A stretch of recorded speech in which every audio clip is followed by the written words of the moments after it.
Assalamualaikum warahmatullahi wabarakatuh. Selamat siang.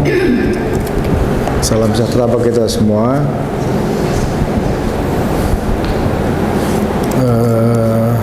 Pada hari ini kita menerima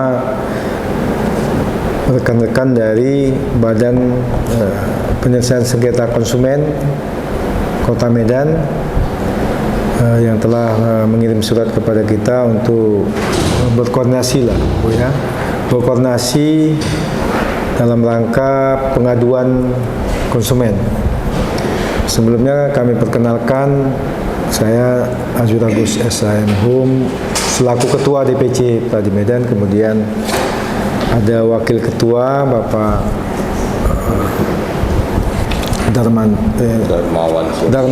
Darmawan Siagian,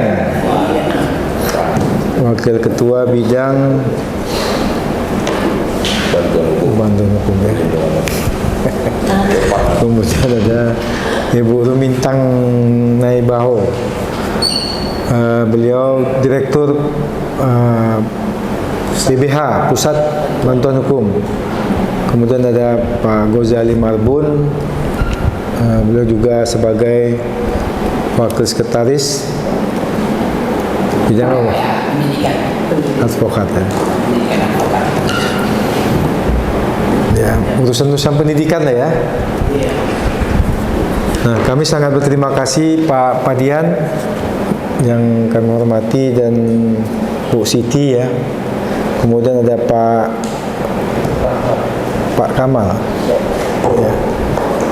Pak Jaki, selamat datang di Gedung Pradi. Mungkin baru kali ini ke Gedung Pradi atau sudah sering. Kalau Pak Padian ini memang anggota kita sebenarnya ini ya. Kebetulan beliau saat ini menjabat sebagai PLH, Ketua BPSK Kota Medan.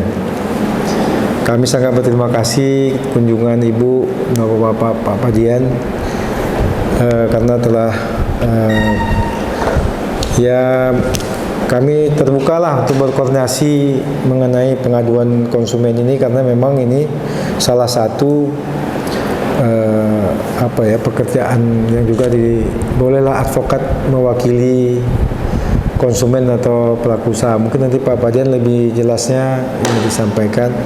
Tapi harapan kami memang ke depan setelah ini ada suatu acara yang bisa kita laksanakan untuk para anggota di Pradi ini. Apakah apakah pelatihan atau seminar atau apapun namanya, ya kami serahkan kepada BPSK Kota Medan. Mungkin itu sementara Pak Padian dan kawan-kawan pembuka dari kami. Terima kasih, kami persilakan. Terima kasih Pak Ketua, Pak Azwir, Dr. Azwir. Assalamualaikum warahmatullahi wabarakatuh. Waalaikumsalam. Pertama sekali kami dari BPSK Kota Medan, khususnya BPSK Sumatera Utara ya, mengucapkan terima kasih atas sambutan dan kesempatan yang diberikan kepada kami bersilaturahim dan juga berkoordinasi terkait dengan perkara-perkara atau pengaduan sengketa di BPSK Kota Medan atau di BPSK di Sumatera Utara. Sebagaimana tadi pada awal tadi kami diperkenalkan terkait dengan kawan-kawan atau rekan-rekan yang hari ini kami bersilaturahim. Saya atas nama kawan-kawan juga memperkenalkan bahwa saya Padian Adi Siregar sebenarnya balik ke rumah sendiri juga ini kan begitu ya. Saat ini Wakil Ketua BPSK, diamanahkan juga menjadi PLH Ketua. Mengapa PLH? Karena memang di BPSK Kota Medan ini ketua itu yang boleh definitif itu adalah ketua dari unsur pemerintah. Dari unsur konsumen dan pelaku usaha hanya diberikan kesempatan menjadi wakil ketua. Jadi sepertinya saya sampai 2024 ini, nanti sampai akhir periode sepertinya akan langgeng menjadi PLH. Ya. Karena belum ada rekrutmen sampai sekarang unsur PNS. dan PNS yang ada sekarang di BPSK tidak berani untuk mengambil tanggung jawab itu. Ada 2 lagi memang yang PNS di situ. Jadi itu historinya. Kalaupun ada ketemu dengan kawan-kawan berapa bulan yang lalu tetap PLH, hari ini PLH juga, bahkan nanti tahun depan juga tetap PLH, karena itu kronologisnya, karena memang ketuanya harus PNS. Itu yang pertama. Saya Pak Dian. Yang kedua ada Bu Siti Aisyah Dana, mewakili unsur konsumen dari salah satu LPKSM di Kota Medan, ya. Baru ada Pak Rahmat Junaidi mewakili dari unsur pelaku usaha. Sebenarnya kalau ada Bapak Ibu yang ingin berbelanja gitu ya, keluhan di pusat perbelanjaan, Bapak ini menjadi unsur dari pelaku usaha pusat perbelanjaan ya, di Kota Medan. Baru ada Pak Jaki, staf kita sekretariat ya. Ada sekretariat yang membantu kita dalam proses keseharian menerima pengaduan dan sengketa. Ada juga Bang Pane nih, Bang Pane dari UPT Perlindungan Konsumen. UPT Perlindungan Konsumen yang hari ini mendampingi kita dalam kaitan keberlangsungan aktivitas BPSK. Itu Pak Ketua. Sehubungan dengan surat yang kami kirim bersilaturahim dan koordinasi, tentu tujuannya adalah ada beberapa hal yang tentu harus kita samakan persepsi terkait dengan peran-peran advokat di BPSK. Persepsi.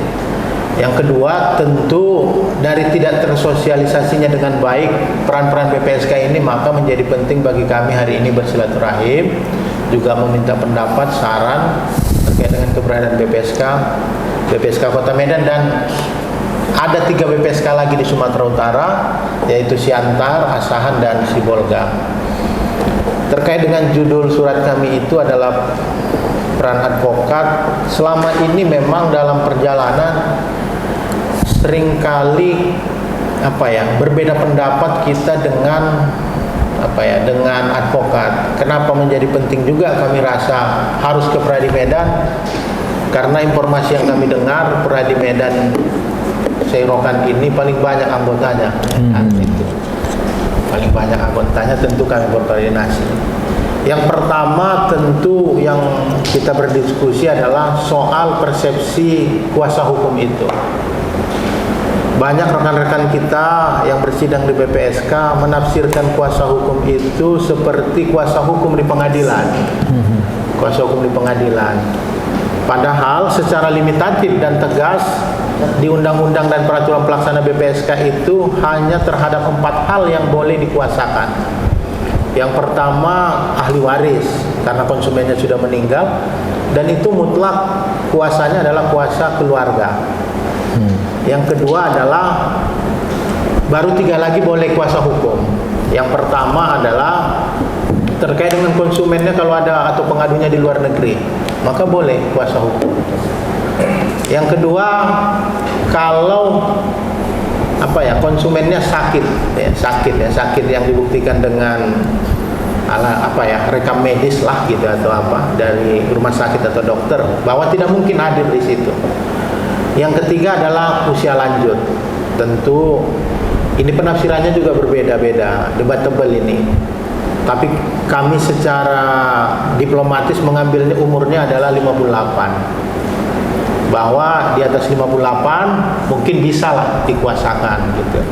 Tapi banyak dari rekan-rekan kita ini, baik yang dari DPC Pradi, Seirokan, atau misalnya advokat lain, sering menganggap bahwa ini dijamin undang-undang. Dengan kalimat officium nobile itu, kami penegak hukum juga, bahwa ini di undang-undang jelas kami boleh mewakil kuasa. Boleh sebenarnya, tapi perannya saya tidak harus menyamakan seperti penasihat hukum.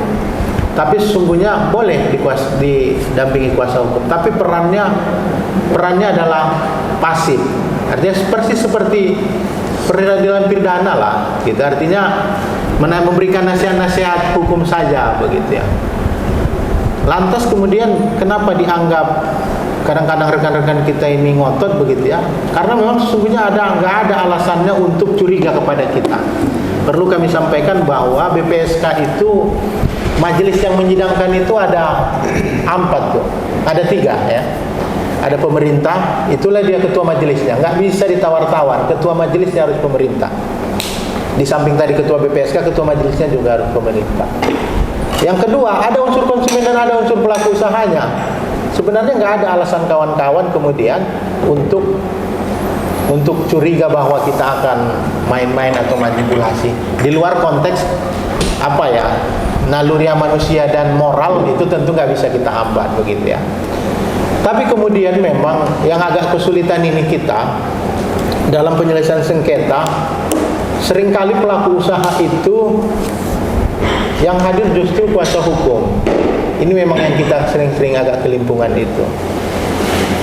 Tapi tentu kita punya alasan yang kuat mengapa pelaku usaha boleh dikuasakan. Karena beban pembuktian itu lebih berat pada dia. Karena di BPSK itu pembuktiannya pembuktian terbalik. Konsumen itu sesungguhnya datang saja ke BPSK hanya bawa badan, saya rugi nih, rugi misalnya air minum, saya rugi nih air minum, cukup itu aja disampaikannya, di mana bapak ibu beli, itu saja udah cukup sebenarnya. Selanjutnya itu urusan pelaku usaha, makanya memang sangat relevan kenapa pelaku usaha boleh dampingi kuasa hukum. Jadi kami sebenarnya ingin berdiskusi dan minta pendapat juga gitu ya, dalam kaitan perspektif kawan-kawan di Pradi Medan ya, secara khusus atau secara umum kawan-kawan advokat, bagaimana sebenarnya kalau memang kalau memang dianggap tidak adil, tidak berkeadilan dengan kebijakan undang-undang itu, tentu kita ambil jalan tengahnya. Jalan tengah ini tentu tanpa menyimpangi rambu-rambu yang ada begitu ya, karena memang ada celah-celah yang mungkin ada. Persidangan pertama itu dimungkinkan untuk berdiskusi. Sebelum disidangkan memang kemungkinan berdiskusi. Bisa saja memang advokatnya yang kemudian hadir gitu ya. Kemudian advokatnya hadir. Selanjutnya memang ada kawan-kawan rekan-rekan kita advokat ini yang kita tidak bisa pastikan dari unsur mana ya. Seringkali memang dari pembuktian. Seringkali kawan-kawan advokat ini ngotot bahwa buktinya kenapa nggak dipertimbangkan gitu ya. Padahal sebenarnya karena asasnya itu adalah pembuktian terbalik, sering kalau kita rasa sudah cukup pembuktian dari pelaku usaha, maka pembuktian dari konsumen itu adalah hanya pelengkap begitu ya. Seringkali itu menjadi tantangan kita dan banyak hal. Ada yang sampai ngadu kemana-mana ke dinas, ke gubernur, bahkan ke menteri. Ada yang terakhir ke ombudsman lagi. Ke ombudsman itu tentu bagian dari konsekuensi jabatan dan juga menjalankan penyelesaian sengketa tentu kita hadapi. Itu sebagai pengantar ketua dan kawan-kawan. Hari ini ada Pak Darmawan Syagian, Guru Bintang dan Pak Marbun. Ya. Itu sebagai pengantar koordinasi kami hari ini atau diskusi kita pada hari ini Pak Ketua. Ya. Baik, terima kasih Pak Padian. Ya, beberapa catatan bisa kita lihat ya. Memang ini perlu kita sosialisasikan bagi advokat anggota Pradi Medan, karena memang banyak yang sudah tidak tahu lagi ini prosesnya. Kami melihat memang perkembangannya sekarang ini kan rejimnya udah berubah gitu ya. Rejim perlindungan konsumen itu sudah sangat lemah gitu. Makanya mengenai konsumen ini sudah pemerintah pun sudah kurang perhatian. Cuman kami ya ini sambil kita diskusi sambil minum Bu, kita membaca berita baru-baru ini kan pengadilan pajak sudah berada di bawah Mahkamah Agung. Itu kan suatu kemajuan bagi kita. Dulu kita pernah mengusulkan bahwa BPSK dan KPPU ya juga berada di bawah Mahkamah Agung supaya ditarik. Mungkin ini bagi kawan-kawan di BPSK menjadi supaya semangat gitu ya, supaya ini juga diarahkan ke sana gitu, supaya jangan lagi berada di bawah pemerintah daerah lah, Departemen Perdagangan lah. Ini supaya jadi perjuangan lagi nih untuk berikut ini, supaya ya kalau udah di bawah Mahkamah Agung kan beda dia. Iya. Nah itu pernah kita usulkan beberapa kali. kemarin kita jumpa dengan Komisi Persaingan Usaha, sudah kita sampaikan lagi Bu, bahwa sebenarnya mereka juga memperjuangkan itu. Ya kamu pajak itu kan sekarang ditarik ke bawah Mahkamah Agung. Nah, mengapa ini juga tidak menjadi pengadilan khusus di bawah Mahkamah Agung? Nah, sekarang pengadilan khusus ada PAI, perikanan, ya. Apalagi ini masuk lagi pajak memang khusus, tapi dulu dia di apa? Petun ya? Ya, dia bawa petun dia. Nah ini maksud kami keluar dari ini sedikit tadi. Ya, rejim perlindungan konsumen itu dibangkitkan kembali karena sekarang LSM konsumen pun udah lemah-lemah semua ini kan. Nah, supaya ini kuat kembali lah dia. Karena ini suatu saat akan meledak ini perlindungan konsumen ini. Ini kan belum ada yang viral. Mungkin beberapa saat lagi akan ada sesuatu yang viral, maka nanti apalagi dia menggeliat lagi ya kan? Iya. Ini sudah sangat kurang, orang nggak peduli lagi sekarang apa. Maksudnya pemerintah pun udahlah nggak ada lagi, ini sudah kurang dia tentang apa. Kalau dulu kan heboh nih kan jujuran perlindungan konsumen. Nah, kita merasakan bahwa memang sekarang ini sudah sangat kurang lah terhadap sana. Jadi juga terbatas, ya. Sangat terbatas. Sebagai nanti kalau dia keuangan ke OJK, ya. Kami pun nerimanya sekarang nggak seperti dulu. Ya. Kalau dulu kan semua kita terima kan, kita putus, sekarang nggak bisa lagi. Ya. Udah lemah lah Bu, lemah. Maka BPSK itu lemah. Apalagi udah ditarik ke provinsi ya. Ya, memang ya akhirnya juga majelis BPSK yang berasal dari advokat kadang-kadang merasa terhina juga. Kadang-kadang peran advokat ini sebagai akhirnya sebagai agen juga. Kenapa? Karena begini. Kenapa kita bilang gitu? Ada perkara ngurus asuransi kan? Ngurus asuransi. Dia cuma ngambil Dia cuma ngambil, mudah-mudahan pelaku usahanya nggak datang tuh. Kadang-kadang kita sedih juga. Ini kok advokat ini kok jadinya semacam agen klaim asuransi jadinya begitu ya. Persoalan-persoalan itu menjadi menjadi perhatian kita bahwa ya memang yang sampaikan Pak Azwir tadi kan benar adanya, tapi sebagai informasi memang perkembangan memang agak jauh juga itu, karena ke depan itu udah makin crowded ya. Nanti KPPU itu ada 2 kamar. Perkembangan yang terbaru di Undang-Undang Perlindungan Konsumen yang baru ini, nanti KPPU itu ada 2 kamar. Satu bisnis to bisnis, itulah KPPU. Satu konsumen dengan pelaku usaha. Jadi nanti penyelesaian di KPPU itu ada 2. Selama ini kan bisnis to bisnis itu kan. Ya, dan itu memang memang agak lebih kuat dalam tanda kutip, karena memang KPPU kan keberadaannya lebih kuat dari BPSK atau BPKN pada saat ini.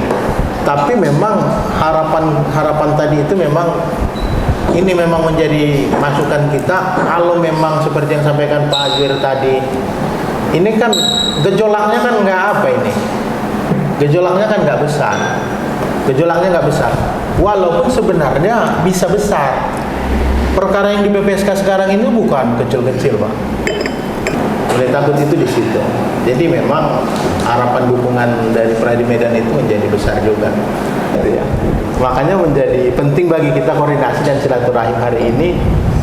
Ya, sebagai bagian dari serokan kan bayangan kita bahwa Officium Nobile itu kan serokan ini menjadi lokomotif untuk itu kan. Nanti saya bisa ini sorry Pak. Ya. Bagian ini ya. Yang bukan juga. Menanggapi tadi Pak yang disampaikan bahwa ini saya sorry kalau sudah saya tidak apa saya masuk alamat mengenai animo yang tadi Pak yang sampaikan di awal BPSK itu gede semua. Namun mungkin saya bisa coba kasih pendapat saya pribadi ya, karena saya juga mengalami. Memang kata Pak Kadir benar, nilai perkara atau objek perkara di BPSK itu bukan di bawah 500 saja, bahkan ada yang sudah miliaran. Saya juga ada alami itu. kendalanya adalah bagaimana eksekutorialnya. Dan itu dia, karena prosesnya kalau kita paham azasnya harusnya azas cepat, ringan dan sederhana. Ya. Nah, kalau untuk perkara di BPSK, atau ya, pengetahuan saya, kita juga di BPSK, putusan BPSK, kemudian untuk eksekusinya kita harus ajukan ke PN. Nah, bagi pihak yang kalah, dia juga mengajukan keberatan ke PN juga, kan begitu. Berarti kan kalau kita lihat lah ya, 2 kali proses persidangan di BPSK dan juga di pengadilan. Nah, mungkin itu sebabnya mungkin senior atau rekan-rekan advokat ngambil jalan pintas. Ya kasarnya, apalagi ke BPSK udah masuk ke PN. Tidak perlu 2 kali proses itu sih menurut saya Pak. Ya, apakah mungkin dari pihak BPSK sendiri bisa melakukan perubahan-perubahan melalui peraturan di BPSK sendiri atau tidak? Itu sih. Tapi memang ini tergantung DPR nih Pak Ishar ya. DPR ini. Memang yang mungkin masih positif informasinya adalah bahwa tak ada lagi keberatan-keberatan nanti. Yang nyaris mungkin ini akan terrealisasi bahwa ke depan tak ada lagi keberatan-keberatan. Jadi final dan mengikat tuh. Nanti diputus di BPSK, Udah eksekusi PN, nggak ada lagi keberatan. Itu yang masih mungkin dilakukan dalam waktu dekat sesuai dengan DPR mensahkan undang-undang. Seandainya disahkan Pak. Nanti akan disahkan. Tapi kalau tadi mengenai eksekusi itu mungkin masih belum lah. Tapi yang positif baru di close dia. Artinya tidak ada lagi upaya-upaya lain setelah dari BPSK gitu. itu sih makanya Saya boleh Pak. Ya, Sir. Ya. Senyap dulu. Enggak. Udah, apa? Udah,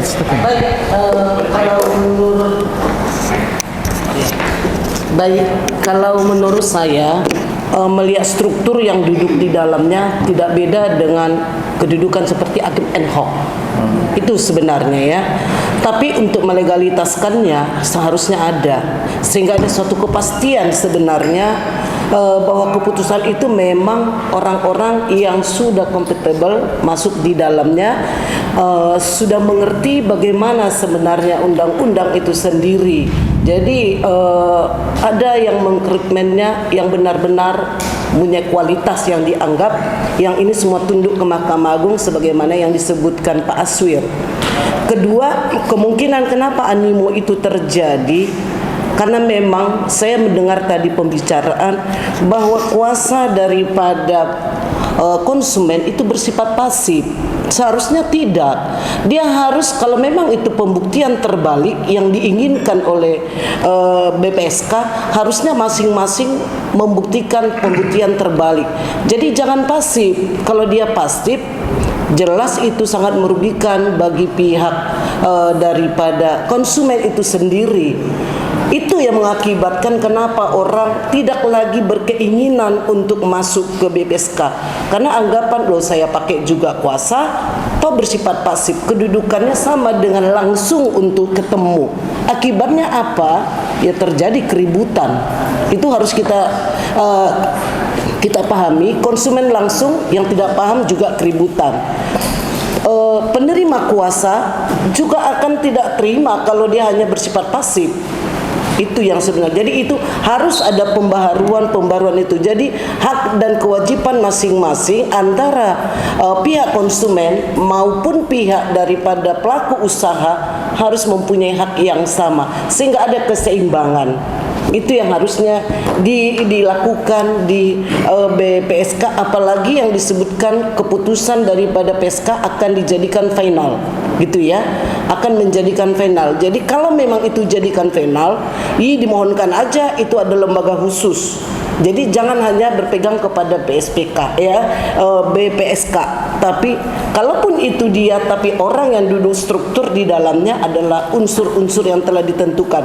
Memang benar ada hakim karir atau yang disebutkan PNS di dalamnya, tapi unsur keduanya itu memang benar-benar haruslah dilakukan pemeriksaan atau suatu persyaratan yang diuji sehingga dia mempunyai kemampuan untuk duduk sebagai perwakilan konsumen, perwakilan daripada pengusaha. Itu sih sebenarnya untuk mensetarakan. Termasuk kuasa. Kuasa itu harus mempunyai keseimbangan antara kuasa daripada konsumen dengan kuasa daripada pengusaha.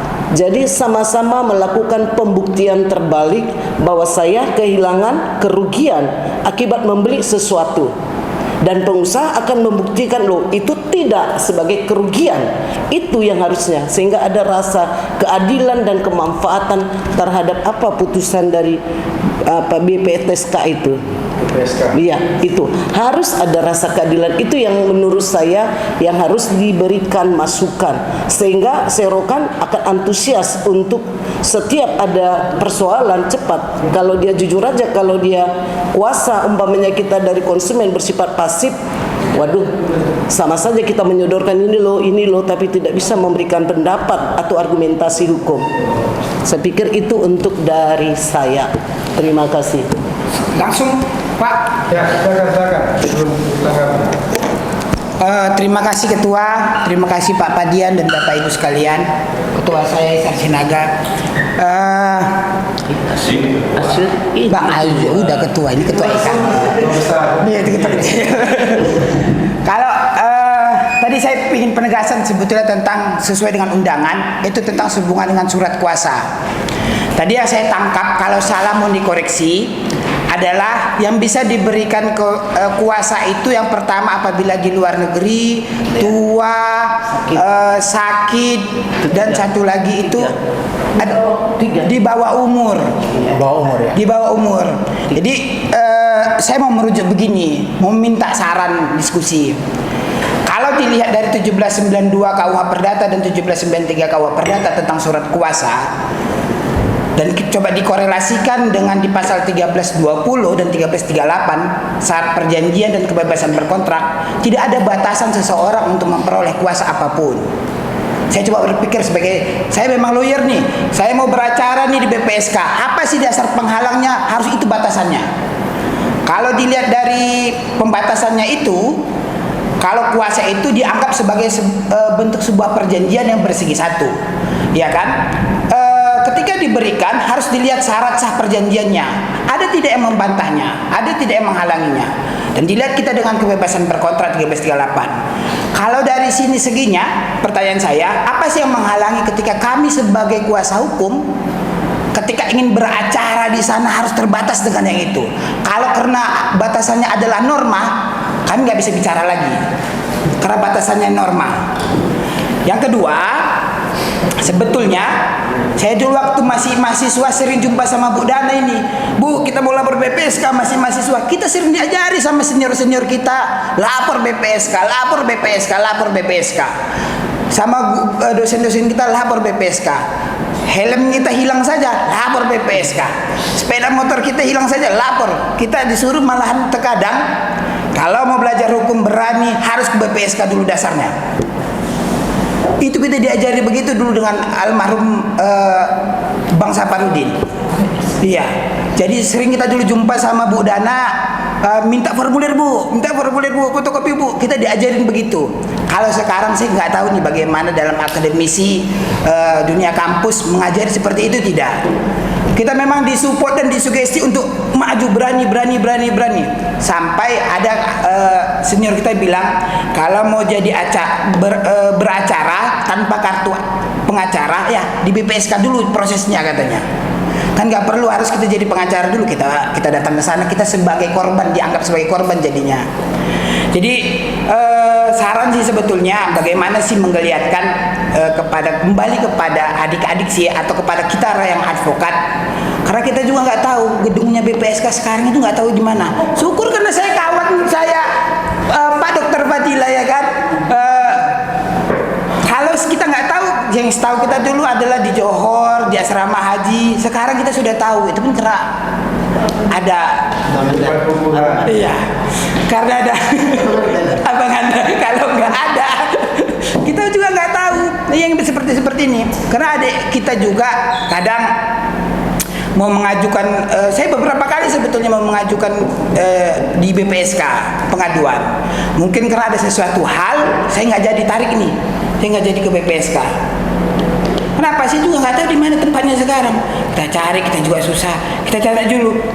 Karena sewaktu kita berproses dulu waktu jadi mahasiswa kita atau kita magang, kita bisa minta formulir nih. Kita isi dulu. Ketika nanti ada seleksinya, maka itu akan ditolak nih berkas permohonan kita.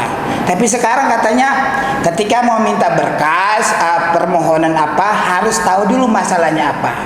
Konsultasi dulu. Kalau saran saya, ada sih ruang yang lebih mudah bagi kita advokat-advokat muda untuk permasalahan seperti itu. Terima kasih, Bang Padian. Ya, sebentar. Mengenai itu kan, yang pembicaraan dari bulan. Jadi begini, Bu. Kita ini BPSK ini waktu pernah kita audiensi di Polda, saya ingat betul itu. Jadi Bapak siapa lupa saya mengatakan itu BPSK ini dia bisa menggonggong tapi tidak bisa menggigit. Begitulah mengenai putusan BPSK ini. Tapi pernah juga ada perkara Telkomsel. Perkara mengenai Telkomsel itu ada 2 pengacaranya. Jadi kebetulan saya lupa itu, kayaknya dari sini juga itu. Saya sendiri memang yang menyidangkan. Jadi sampailah bermain media segala macam sampai menggugat ke PN. Akhirnya dengan putusan BPSK itu dimenangkanlah pihak dari konsumen. Gitulah kira-kira itu. Jadi jangan sepele lah. Memang kita ini ya BPSK ini ya menyelesaikan konsumen, tapi jangan seolah-olah sepele kali terhadap BPSK, gitulah kira-kira.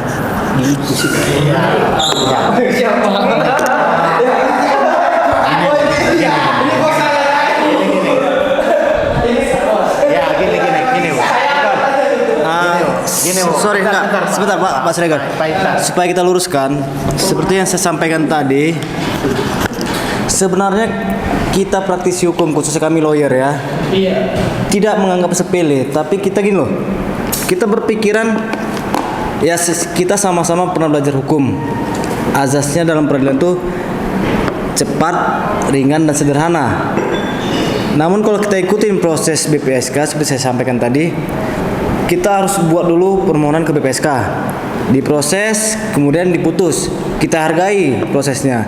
Namun itu tidak bisa dieksekusi seperti yang kita bilang tadi. Nah, kita ajukan lagi permohonan eksekusi ke pengadilan setempat.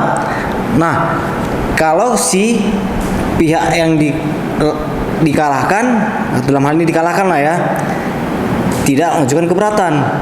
Tapi kalau mengajukan keberatan lagi, proses bersidang lagi gitu loh. Nah, sementara kadang ya klien yang datang ke kita tuh dia sudah merasa rugi, sudah menjadi korban.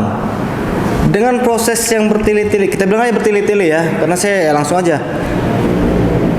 Dia merasa gimana sih ini gitu. Saya mau mendapat keadilan tuh susah kali ya gitu dia Pak Rahmat. Makanya tadi saya sampaikan kita pinginnya kalau bisa BPSK ini ya final binding dan kalau bisa eksekusi gitu.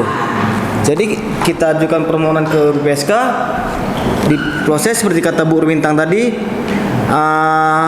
kedudukan saksi ataupun pihak yang berperkara, terlapor atau pelapor sama gitu, boleh bertanya, jangan seperti di PA. Di PA kita juga sama seperti mendengar radio rusak kan gitu kan. Nah, sama-sama lah kita buat prosesnya.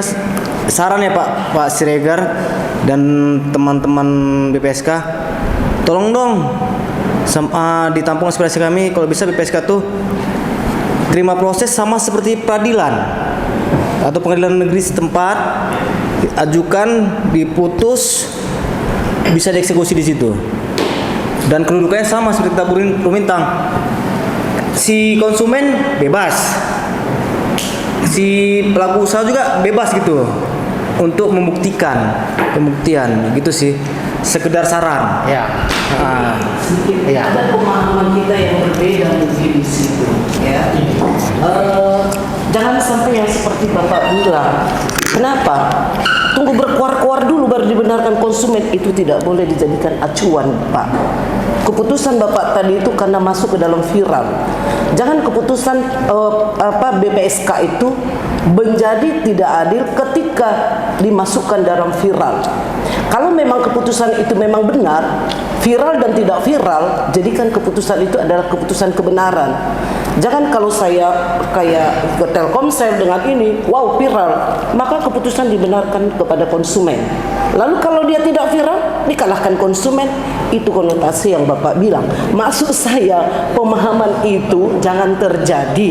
Itu yang saya inginkan di dalam hal mengapa itu mereka tidak mau, ya, atau tidak konsumen itu tidak begitu tertarik lagi mengajukan ke BPSK.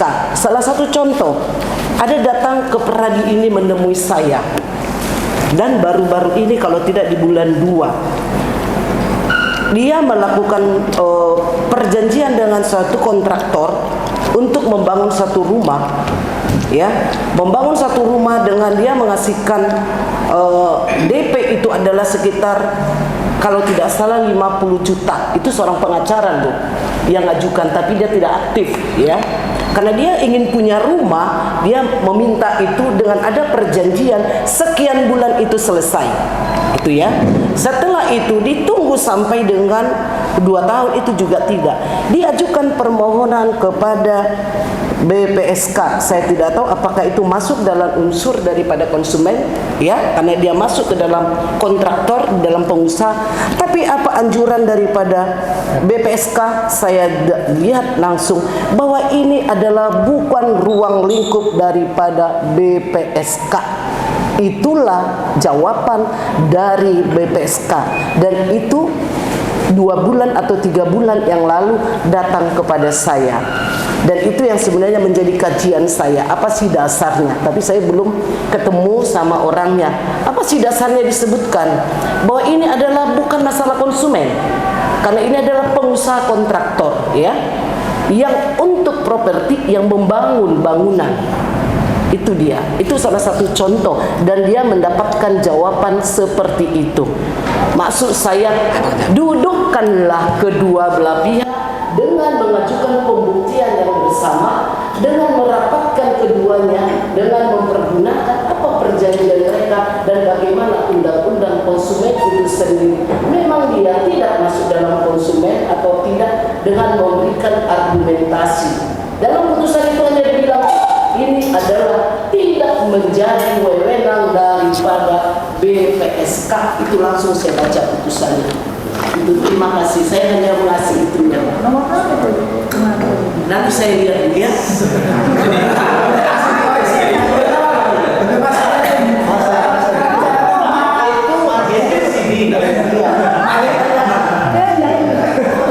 kan gini, boleh saya? Iya, lanjut.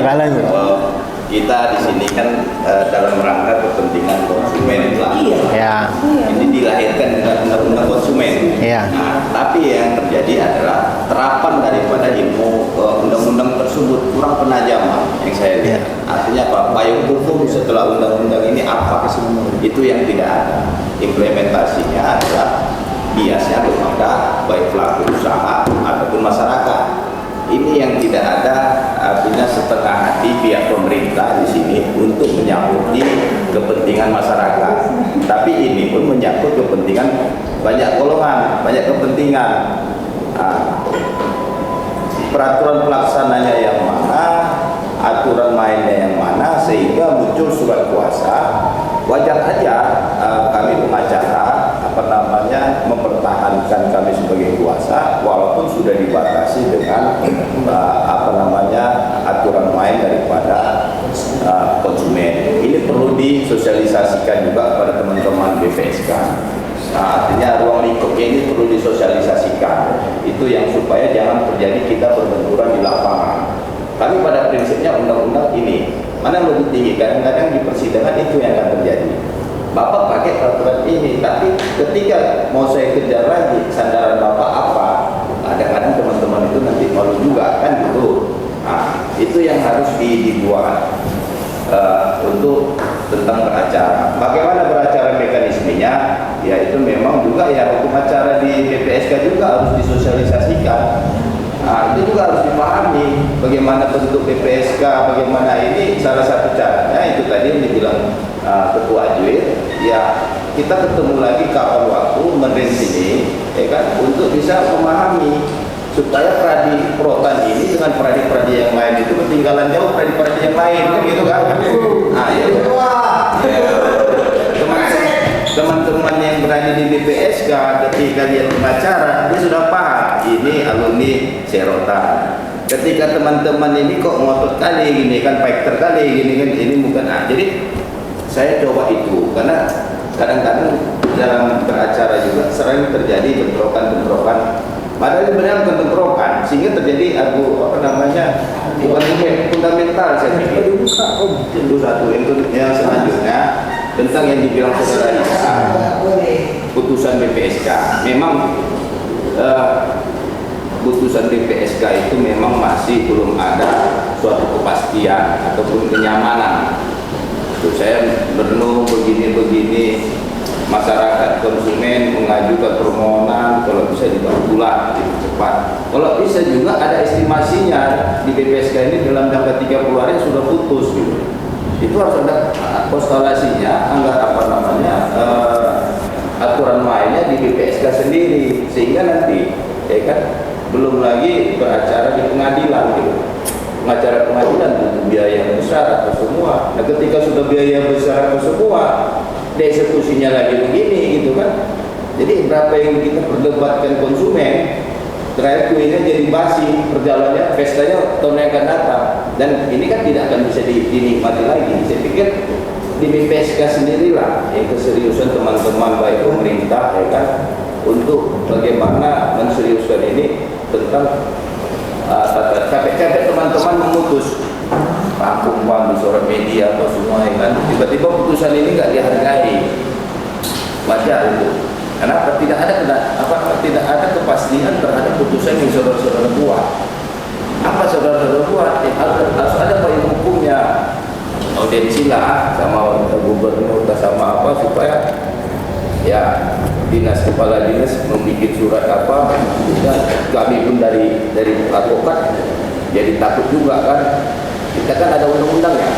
Saya pikir itu yang harus diseriusi. Tentang surat kuasa bagaimana mungkin bisa dibicarakan, karena saya paham ya kan tentang acara di BPSK itu saya cukup paham ya kan, ya dengan rasa kekeluargaan lah. Masih tetap saya rasakan itu rasa kekeluargaan. Cuman ada teman-teman yang merasa karena rasa kekeluargaan ini udah dibeli nih, betul kan? Kan ini yang terjadi gitu. Ini yang terjadi, artinya kan tiga terima nih. Padahal gampang aja kok. Datang kasih surat kan itu kan. Padahal gampang. Cuma itu yang harus dibuat aturannya. Kalau bisa masa Pak Padia dibuatlah aturan main hukum acaranya dulu lah gitu. Sehingga mungkin bisa BPSK Medan dengan kabupaten lain berbeda gitu kan. Saya pikir itu aja, saya kembalikan pada ketua. Ya, terima kasih Pak Dermawan. Mungkin itu sudah banyak masukan ya. Memang itulah makanya kami bilang memang harus ada sosialisasi lagi, karena memang pemahaman terhadap BPSK ini kan sudah sangat rendah. Mungkin kalau rating kami sudah sangat paham ya. Rating sama karena kami dulu memang lagi heboh-hebohnya kan. BPSK lagi ya. Kami sangat paham. Tapi sekarang ketua boleh kasih sosialisasi lagi lah kepada anggota kita, karena memang pemahamannya sudah mulai inilah ya. Kemudian memang kita rasakan buku-buku juga sudah mulai hilang di pasaran, karena memang saya bilang tadi rejim sekarang itu bukan rejim lagi perlindungan konsumen. Makanya ini kalau prediksi saya ini akan booming lagi, akan viral lagi kalau ada kasus besar.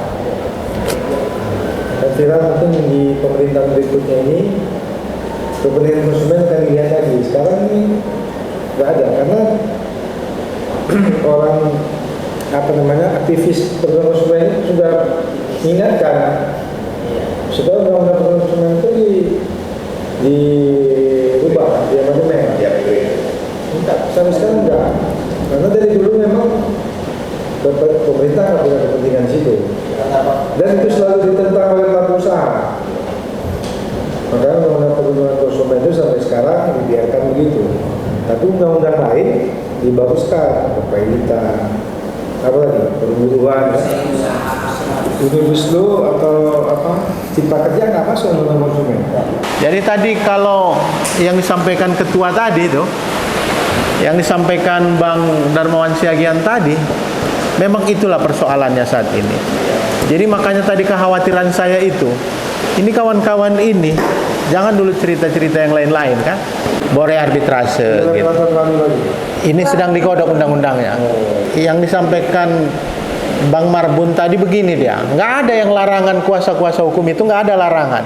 Tapi ada klausul yang menyatakan pasal 23 itu kalau konsumen tidak hadir maka 2 kali nggak hadir gugatan gugur. Kalau tidak datang pelaku usaha 2 kali berturut-turut pengaduan dikabulkan. Persoalannya kalau yang datang kuasa hukum di berita acara konsumennya tetap dianggap tidak hadir. Di situ yang sebenarnya persoalannya. Kalau kuasa hukumnya nggak ada sebenarnya yang terlalu dibatas-batasi betul. Tapi kemudian apa ya namanya, konsumen ini mohon maaf lah dalam tanda kutip sudah tekan kuasa, anggapan dia udah selesai lah, selanjutnya kuasa hukum lah yang ngurus. Jadi banyak apa masalahnya itu akhirnya pengacaranya atau advokatnya dia protes nih dalam tanda kutip misalnya kan, dia nggak berhasil meyakinkan kliennya ketika juga dipaksa konsumennya harus hadir 2 kali itu gitu. Di situ sebenarnya persoalannya. Yang kami menawarkan tadi adanya sosialisasi berbentuk pelatihan Ya. atau apapun namanya. Ya kalau memang untuk 50 orang bisa di sini, kan udah hidup 4. Nah, cuma seperti Pak Bu minta sampaikan tadi memang Peradi juga apa? Dananya juga tidak banyak. Paling dia ya kalau gedung udah di sini kan udah lebih punya. Ya mungkin nanti kita bicarakan mengenai pembiayaan bicaranya, ya kan? Sama ya mungkin kalau kita buat setengah hari kopi breaknya, ya ada sama ini lah. Kita undanglah senior-senior sama dari BPSK-nya. Siap. Nah, supaya memang pemahaman tentang BPSK dan undang-undang perlindungan konsumen ini bisa mulai lagi. Dan rezeki itu pasti datang dari advokat itu yang menekuni bidang-bidang begini kan. Termasuk ke PKPA. PKPA sudah dimasukkan, maksudnya masalah ke konsumennya, tetapi ya PPSK juga yang menjadi seluruhnya fasilitas dan segalanya tidak diserahkan kepada mahasiswa atau penyelenggara seperti itu. Termasuk juga nanti pengacara-pengacara muda. Kalau bagi pengacara muda itu penguatan lah ya. Iya, penguatan. Jadi ada beberapa item yang harus dikuatkan acara BPSK. Kalau pengertian mungkin di BKPA sudah dapat. Ya udah. Mungkin demikian. Ada yang mau... Ya, terima kasih. Terima kasih Pak Ketua, kawan-kawan dari pengurus Pradi DPC Pradi Medan. Tentu kesempatan berdiskusi pada siang ya, sore hari ini adalah apa ya, kesempatan yang berharga dan tentu masukan yang berharga bagi kami, karena tentu yang menilai kita atau apa yang menjadi peningkatan kita dalam kaitan fungsi kelembagaan tentu tidak kita dapat dari kita saja, tentu itu harus orang lain yang kemudian menyampaikannya, karena sebagaimana apa ya, pepatah tua menyatakan orang yang paling jujur itu adalah orang yang berada di luar. Kalau yang internal rata-rata nggak jujur tuh. Nah itu ya. Jadi begitu, terima kasih Ketua. Tentu untuk kesempatan ini harapan kami di kedepan hari kesempatan lain mungkin dapat apa ya, berdiskusi lagi, ataupun kalau ada dalam bentuk kegiatan tindak lanjut yang kemudian penguatan baik dari kami BPSK-nya demi kepentingan kami atau juga penguatan di anggota DPC Pradi Medan secara keseluruhan. Saya kira demikian. Akhir kata, assalamualaikum warahmatullahi wabarakatuh. Waalaikumsalam.